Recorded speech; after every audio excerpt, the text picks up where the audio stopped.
Welcome to another video explaining the universe using the particle model.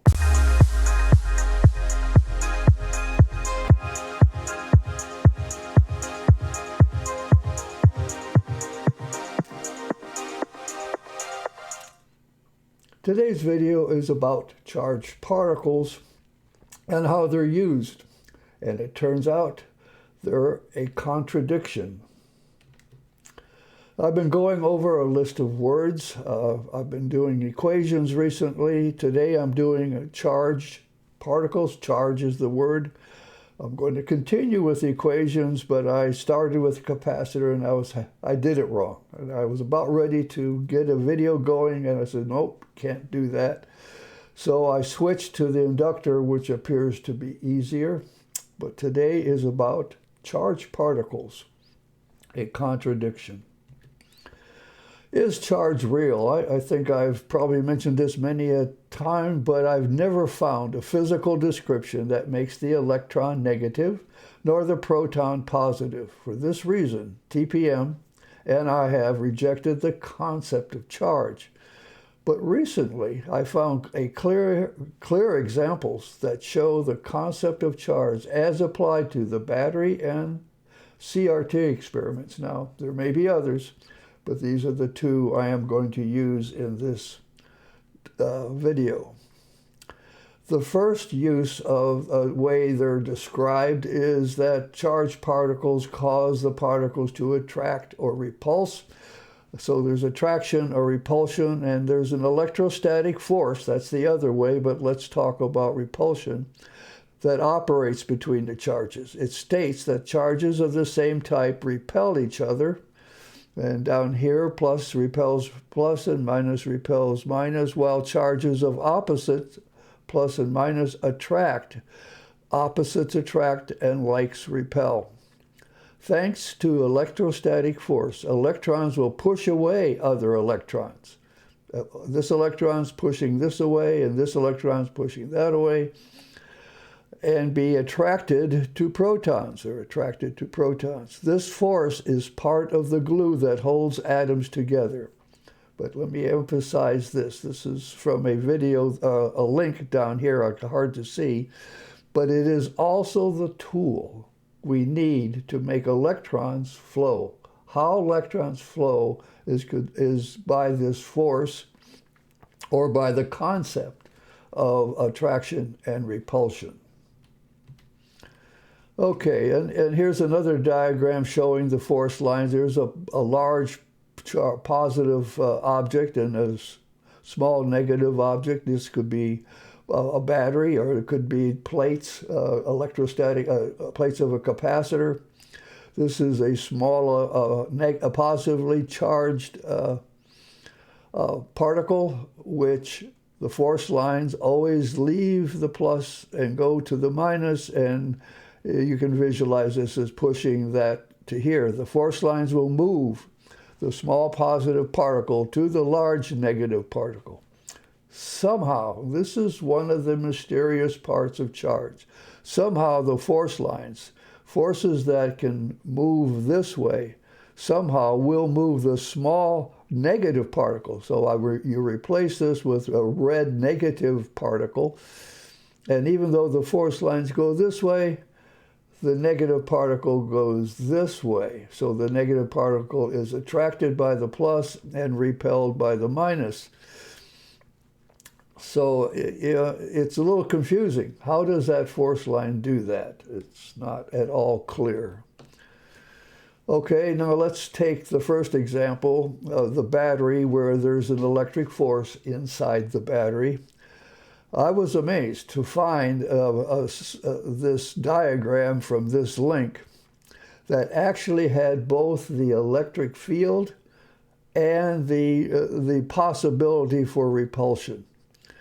In this diagram, what it's showing is that from the positive part of the battery to the negative, there's an electric field from plus to minus, which is what we just saw in a previous diagram. And the electron is going in the direction from plus to minus, and we all know, we've been told over and over again, electron leaves the negative side and goes around. Yes, this is current going this way, but the electron goes the other.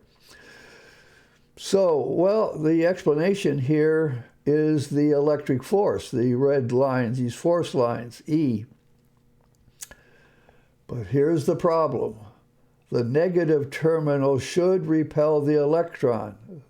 If you go with attraction and repulsion, this negative end of the battery should push the electron the other way. That doesn't happen. The electric force in this diagram is shown. So in this diagram, at least, the electric force, and yes, in TPM's opinion, that is the direction. Okay, let's look at the cathode ray tube. Now, in the cathode ray tube, you have a power source, and this presumably is the negative end of the power source, and the electrons come out of here, and that's shown by red, and it's deflected downward by these plates. Now, the plates are charged with usually another source, high voltage source. The negative end is up here, however, and the positive end here. And so the electron is moving towards the positive plate. So this explanation is about attraction and repulsion. It's being attracted by the positive, it's being repulsed by the negative, and it goes down. What you can't find in these drawings is the electric field, the field lights. So I added this black line and this black line are the electric fields going from the plus to the minus. That's the electric field. This shows it being attracted and repulsed, but the problem here is the electron should move with the force lines. Remember, in the battery, the electron went with the force line to the negative end of the battery. You getting the picture here? Well, let's put them side by side. Here, we know the electron leaves the negative end. So the force field is correct, but the attraction repulsion is wrong. You apply attraction repulsion to the battery, you get the wrong answer. You apply electric field, you get the right answer. You go over to the cathode ray tube, the electric field is wrong. The electron goes towards the negative plate, but the electric field, if it were drawn in, it should go to the negative plate, just like it shows over here. It's a contradiction. Standard answers start to talk, just say very often, well, I'm sorry, the electric field pushes the proton this way, but somehow it pushes the electron the other way. And I mentioned that earlier. That's a mysterious answer. That's very strange. And they'll say it over and over until you have no other answer. So there is a problem. There's a contradiction. It doesn't. The two methods, electric field and attraction repulsion, either way, there's a problem here and there's a problem here. Okay, in the particle model, as I stated earlier, we've never accepted there is no physical property that makes the electron negative nor the proton positive. And on that basis, we move forward on the particle model. The standard concept of attraction, repulsion, and the electric field, as applied to the battery and CRT, give results that are contradictory. They contradict themselves. And TPM asserts that large objects can gain or lose charge by gaining or losing G1s. There is a charge concept, but it is not a concept where the particles have a plus and minus charge. It's where larger objects can attain a state of being charged by either gaining or losing G1s. Well, let's go to the battery, and here's a picture of a wet cell battery. with a copper electrode and a zinc electrode. The copper is immersed in copper sulfate, and the zinc is immersed in zinc sulfate, and there's a chemical reaction going on here. And this electrochemical series is, they've measured the voltage generated by this half cell and this half cell. And if you look up copper, which is right here, it emits 2 electrons and generates over a period of time 0.3 volts, 0.34 volts. Zinc, on the other hand, also releases 2 electrons in the chemical equation, but it generates 0.76 volts. So there's 0.76 volts generated here, 0.34 volts generated here, and essentially you get 1 volt, a 1 volt battery with those numbers. Now, in the particle model, this shows negative. I'm not saying that it's negative. I'm saying the voltage is 0.76, but it's what happens in each half cell is this releases 2 electrons and this one releases 2. So it's releasing 2 here and 2 here, but the voltage of the zinc is much bigger than that. So in the same time interval, it must be releasing more G1s.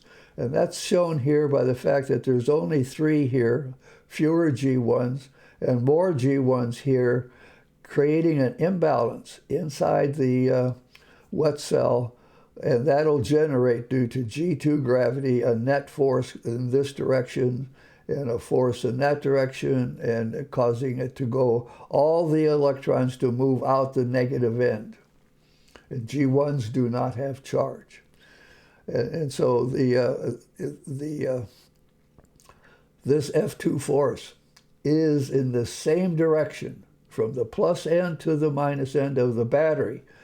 This is just like the electric force, only in the particle model, it's the G2 gravitational force. Okay, and then we'll take this is the same picture of the cathode ray tube. I decided to use a kind of an RC circuit here and call the upper plate of the capacitor the deflection plates. This is the plate here, although this is plus and this is minus and this is reversed, but it still works the same. When G1s leave the battery, G1s get trapped on this plate.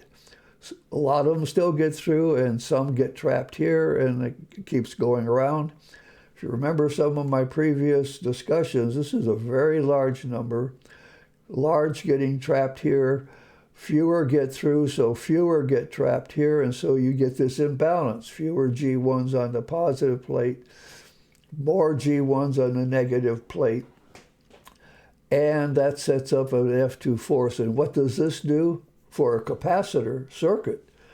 When you open that switch, this force pushes the G1s back around and can cause a spark. That's the discharge force. G2 gravity develops because of the imbalance between the number of G1s here and the number of G1s there, and that pushes the G1s backwards around here, potentially causing a spark at that gap. So the electric field's in the same direction, plus to minus, G2 gravity, electric field.